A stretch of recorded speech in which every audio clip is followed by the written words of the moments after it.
how to take care of your cats. I'm sure Fluff would appreciate any pointers you guys could give us.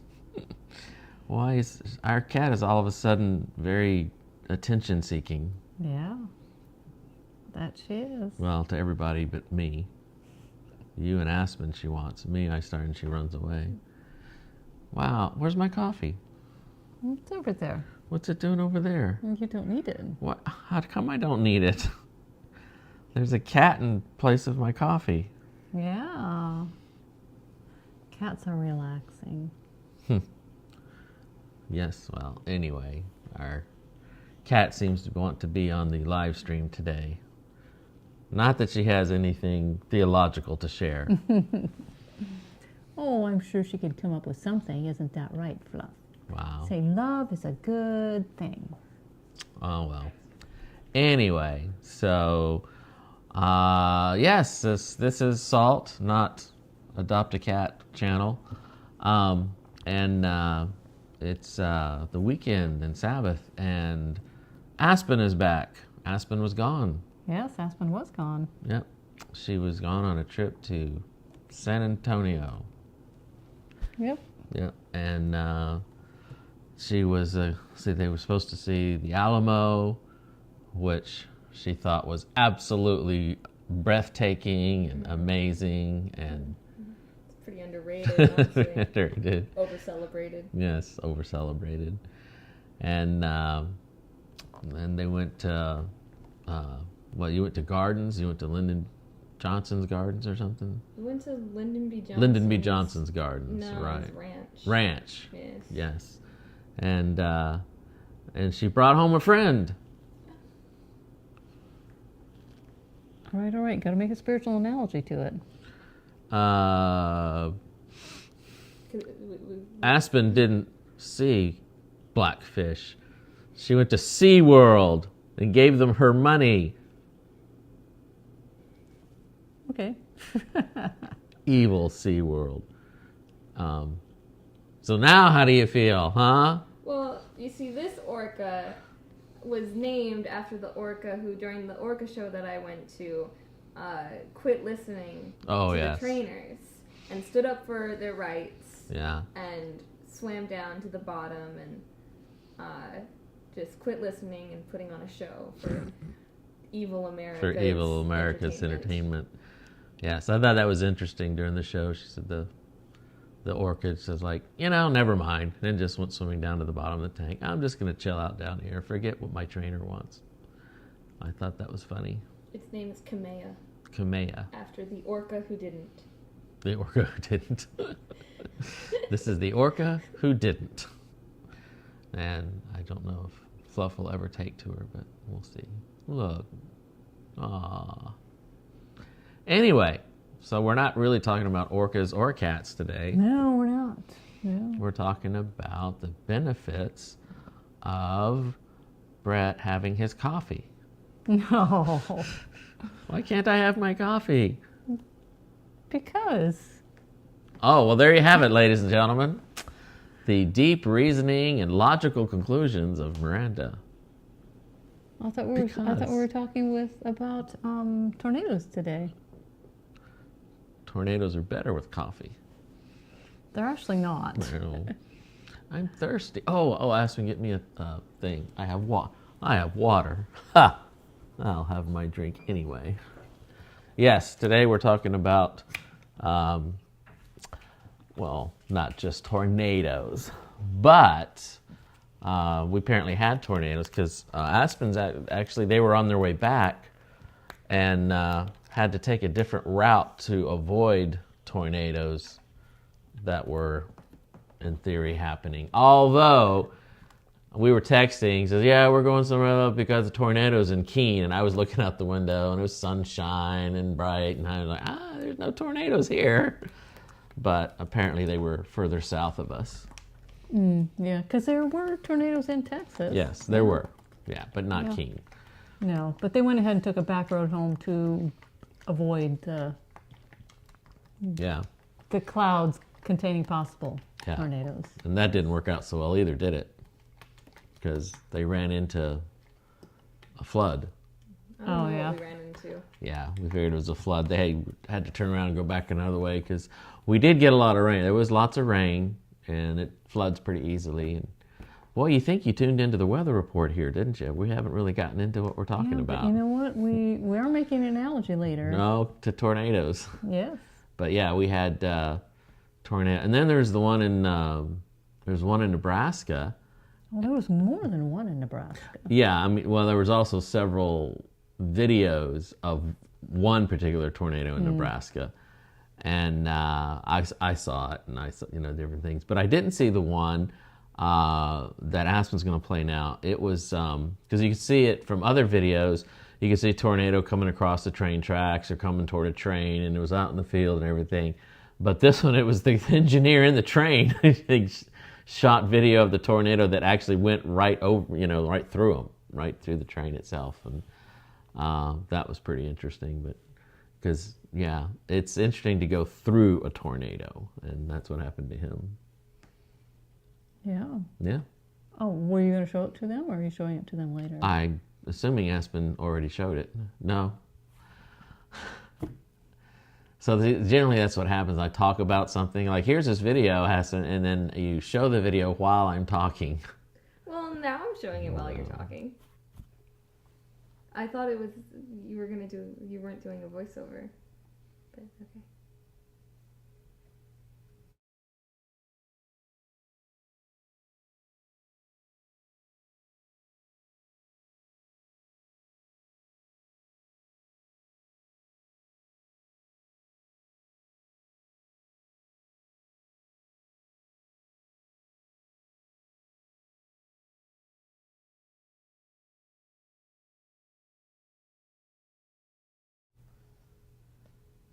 So that was the video. And Colby and Autumn were up there in Omaha. Yeah, they actually were in a section of town that was right next to pretty much that area where the neighborhoods got flattened. It was pretty crazy. So yeah, it was interesting to watch the news and read some articles about that. They think that, well, they got reports of up to 79 tornadoes in the Nebraska, Iowa area. Oh, that's a bunch. But what I didn't realize is that what they do for the next couple of weeks, they'll go out to those places and see if there actually was a tornado and then get more of a closer count. So they call it a little forensic science or some such thing. I thought was kind of interesting. Yeah, yeah. Yes, but fortunately, why are you sitting here just looking at me? I thought this is it that you're going on, right? Oh, I thought you were going to talk about your going through the tornado story. Or you don't want to? No, I can't. Just when I was a kid, I was coming home from school once, and Mom was driving. We had a station wagon, and it was me, Beth, and Craig, my brother and sister. We were all in the car, and she was coming across the dam because we lived Lake Murray in South Carolina, and the lake, big lake on the left side of us, and then the power plant, the hydropower plant, was to the right of us, and it was down this big embankment. And so as we were coming across, tornado was coming right across the water as well, and my mom just had to make a decision whether to stop on the dam and hope the tornado didn't come across and blow us off the dam, because we'd have been in the lake or we'd have been over in the ravine. And she figured it was better to, floor it and try and get to the other side, which probably, was the right thing to do, because you get stuck on the dam with a tornado, you're going one way or the other, either tossed in the water or tossed over a cliff. So she, went on. We got to the end of the dam, but it just so happened it was right at the perfect timing that when we got off the dam, the tornado had come, and we intersected right with it. So she drove through the tornado, and it was, kind of interesting because it picked the car up and put us over on the side of the road, and you could see all the debris flying around. So we actually drove straight through a tornado, and it looked a lot like the video that you just saw, with like the debris flying around and everything. Wow. But what was really fascinating was it had hit our house. And we didn't know that at the time. Yeah.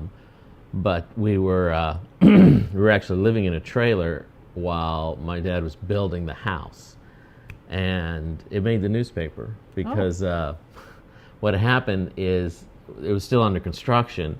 In fact, the workers were out there, and they all got down and ran for cover, and it had come through, and it had picked the roof up off the house and set it back down.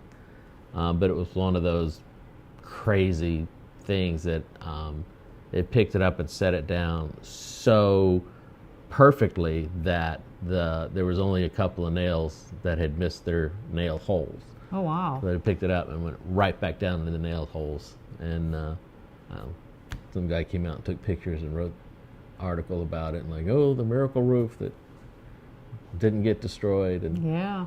The whole time I was trying to tell them, we drove through it, and my parents were like, shut up, be quiet. They don't care about that. It's like, Well, that was interesting. Yeah. So anyways, we were fortunate enough to be able to teach Sabbath school today. That was it? What was it? No, go ahead. I tell a fascinating story, and well, that was interesting. Thank you, Brett. We are drawing the analogy later. You know how dismissive that was? Thank you, Brett. You can stop now. Now on to the important things. All right. That was a cool story. It was. That's why I asked you to tell it. Oh, okay. Because it goes along with what we're talking about. Okay. A perfect illustration. Oh, yes, okay. you know, because you've read the whole thing. I have read the whole thing. Yes, you have. I have. Yes. So anyways, I'm entirely losing my spot here. Because I have so many spots in my 3 whole paragraphs today. Well, today we talked about Laodicea, and actually we weren't supposed to teach Sabbath school today. No, we weren't. They had a project, a 2-day project they were going to be working on instead. Yeah. But they had to go and cancel it because of all the rain that we were having. Yeah. And so it's earlier. It was like, oh, we're not going to get to do Laodicea because they have to, like, I don't know, the way they're doing the Sabbath school. If you miss a week, and you go on to the next one. Yeah. But it was Miranda's week, and I guess a few days into it, they were like, oh, we may not have to be able to do the project. It's going to rain, and so Miranda was like, well, I guess I'll get ready anyway. Oh, no. That wasn't it at all. I'm quite sure they were all praying that it wouldn't rain, right? So that they could go ahead and do their project. Yeah. But what I didn't tell the world was that I was praying that it would rain. Would rain. Because I wanted to teach Laodicea. Yeah. I just really did. It seemed like it'd be a fun church to teach. Yeah. And it was. Yeah, actually, and in the end, this is one of the best Sabbath schools we ever had. I thought it was. It went really well. A really good Sabbath school, yes. But they're going to do the project later. Yeah. But we ended up teaching, and I wasn't as like Laodicea. I mean, Laodicea is like, okay, I've done it before. It's done. But what you had come up with stuff was really, and it went over really well. It was like, I would not have guessed a Sabbath school in Laodicea would go that well. No, because our discussion recently has not been particularly interstellar. But that's what we did today, talking about lukewarmness and stuff. Yeah, so we all know that this was a church that Jesus said, you're lukewarm. I don't want you to be lukewarm. And it's so bad that I would vomit you out, basically, spit you out. And I would rather you either cold or hot. And the thing is, being lukewarm is a very comfortable place to be. We have 2 other choices, to either be cold or to be hot. Now, we don't want to be cold because that clearly is a bad place to be, right? Bad people in a bad place, and so we don't want to be cold. But then, you know what? We look at being hot. And we all know a handful of people, at least I suppose, who we would deem as just really hot, right? And we're like, I don't know that I want to be that person either. Yeah. And so it's a little uncomfortable. And so what we do is we stay in our lukewarm spot because it's comfortable, and being cold or being hot would be uncomfortable places to be. So now the power of the tornado is scary to us, right? Mm-hmm. I mean, I don't know if Brett was a little scared when he went through the tornado or not, but I would guess that most people that see tornadoes coming their direction would have a bit of healthy fear inside of them. Yeah. It's because you don't know. I mean, wow, I'm sure all of you guys, or most of you guys, have seen the footage, drone footage and such, of the neighborhoods that that tornado just destroyed there in Omaha, Elkhorn. Are you trying to charge your iPad? Yes. Is it not charging? No, that's not plugged in, Sass, but if you want to plug it, because she's down to 2%. Yeah. So 2%. Yeah. Anyway, yeah, and then that was close to Colby and Autumn's house. It was right, actually, because it was right, like, here's the Elkhorn neighborhood, town, sort of, and then they were in the next area of town that was closer than I would have liked to have seen them be. So it was a little intense. And when he told me that, there's a tornado that's headed our direction, I was like, it's headed towards Omaha. Omaha's big, right? But it literally was headed right towards them. Yeah. And those houses, there was a handful of them that were nothing but matchsticks. Well, I found one of them rather interesting. The house was nothing but matchsticks. They had 3 cars sitting untouched in their driveway. Just pretty crazy. Yeah, pretty crazy. Yeah. So basically, we can view the tornado. Most of us would view the tornadoes sitting in the comfort of our living room chair, watching it there on TV or on our computer, right? And yet, you could also experience it like Brett did, up close. In person. In person, yes. And in our personal lives. And so, basically, that is how you experience the actual power, how much power that tornado has, right? Yeah. Yes. Aspen, go get the little battery on my nightstand, because that's not charging. And so basically, in our discussion of Laodicea, one of the Sabbath School members brought up the first love, how Jesus, he tells the first church at least, and I think Ephesus, that he wanted them to get their first love back. And when you think about that, you're like, okay, so he wanted them to get it back, in which case he wanted them to keep it, right? Because if they got it back and then they didn't have it again, would he not be asking them to get it back again?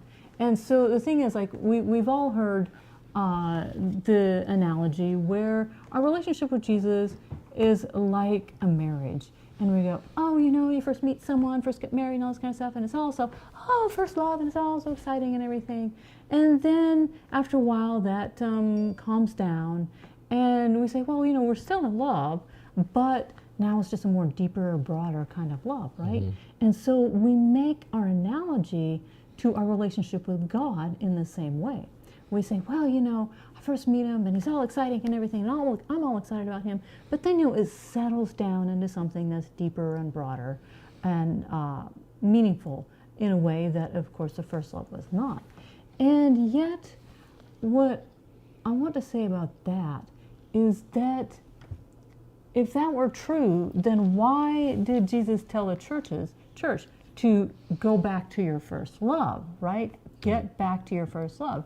Well, there's a difference between human love and the power of that and God's love. And the power in that would be the difference between, say, sitting in your easy chair and watching the tornado on the TV screen versus being Brett in the car and driving through the tornado. It's an entirely different thing. And we cannot create that kind of power. We can spin around in circles all that we want. We are never going to get up that kind of speed and power as the tornado has, right? So you're telling everyone to go drive through a tornado? No, I'm just saying that what we're suggesting would be that we don't think that it's okay to lose that excitement, that type of relationship with God, that he wants us to have that all the time. And it is possible. It must be possible because he tells them to do that, right? And so... the difference of an experience between watching something on TV and actually living it is the difference between, the, having the first love, that energy and excitement versus, having the, it's gone away, but it's like you say, you accept a lesser form of it, as to be normal. Yeah. But that's not the same as the, being in it. Yeah. It's two different things. Yeah. Right. And so God wants us to, step out of Laodicea, to step out of the lukewarm and choose to be in the hot, which would be, of course, like that power of that tornado, which is not something that we can create for ourselves, but it is there, and it must be there. Otherwise, Jesus wouldn't tell us to go back to our first love that we had with him. Yeah, well, and that was what he said to Ephesus. I know your deeds, but you've lost your first love. They were still doing good works, but it was not from a motivation of love, and it had become the thing to do. It had become the right thing to do. It had become, this is what we do because we're Christians, so we do this and that. But it wasn't done from a place of, concern, love, and, a natural reaction to a relationship with Jesus. And now in Laodicea, they didn't have any kind of fire or power going on. They were, like I say, they were very satisfied. And then just, this is fine. Everything's good. Yeah. We don't need anything. We're, Yeah, which is how we accept subpar. Mm-hmm. And they had accepted that. They had said, well, this is normal. This feels good. This is where it should be. And it is a comfortable place to be. Yeah. And yeah. And they didn't, I'm just saying, like, you have no idea. You are so far off. Yeah, yeah. And there was only one solution to that, and that it was Jesus. Mm-hmm. Yeah, Jesus was there when he knocked on the door. Just let him in, and he brings everything with him that you need. We don't know how to go about getting that kind of power and that kind of first love on our own. You know what? Just tell Jesus that you want it. Say, hey, come on in. You know what? I don't know how you're going to do this for me, but that's what I want. Well, that's what he told the Laodiceans. He said, you think you're rich, but you're poor, wretched, blind. You have nothing. And then he says, buy from me gold and eye salve. And how are they going to buy anything? He just said they were broke and poor. They didn't have anything. And that was it. It's like, well, you can't. I give this to you. I have to do this for you. Mm-hmm. And same kind of thing. It's like, you're kind of going about it wrong if you're trying to gin up the excitement and fury for the first love. That's not really the first love. You have to, it's not something inside a human relationship or from our side that we can do. No. It's something we have to allow. Yeah, we have to recognize one that we need it. Yes. And ask. Yes. And that is certainly something that God will give us. We know that he wants us to have that. Right. Yes. And so I think I'll wrap up. I wrote just a little bit of prose, which I never write prose, but once in a blue moon it happens. She does every now and then, and it's really good. Yes. And so basically I was this last week, one morning I was finishing up my morning devotional journaling time, and I had also been going through the stuff for the Laodicean Sabbath School. And so I had kind of finished, and then I thought, I just want to add something more, just sort of who I am, and just kind of saying that to God. And in the end, it turned into something more than that. So, but the first little bit was just a line at a time, thinking, this is who I am standing here before God. I called it On the Stage of Life. I'm just here, a bit player on the stage of life. At this moment in time, I'm not the director nor the set designer. I'm merely here to learn my lines and say them well, a part played from the heart, and not merely smooth words flowing from my tongue, while the only one I deceive is myself, a most pitiful fool, who desires not the truth, but the golden light. Oh, pitiful fool, how wasted your time! For truth lies not in the golden light, but in the dark, where fools fear to tread. There lie the true treasured chests of gold, not merely a golden light, but heavy in weight, immeasurable by any measure on earth or in heaven. What is this truth, you ask, that should never end, but give endless life to my heart and light to my path? It's love, a love so true, so tender, and so sweet it cannot be broken or contained, but live forever in places of fool's pride fears to tread. For pride seeks the golden light on the stage of life, whose glory lasts but a moment and then fades away. The poor fool stands there in the golden light, having worked so hard. Look at the playbill. See his name listed there after all of these titles. Director, set designer, costume director, playwright, yet for all of his work, he never receives one true breath of life.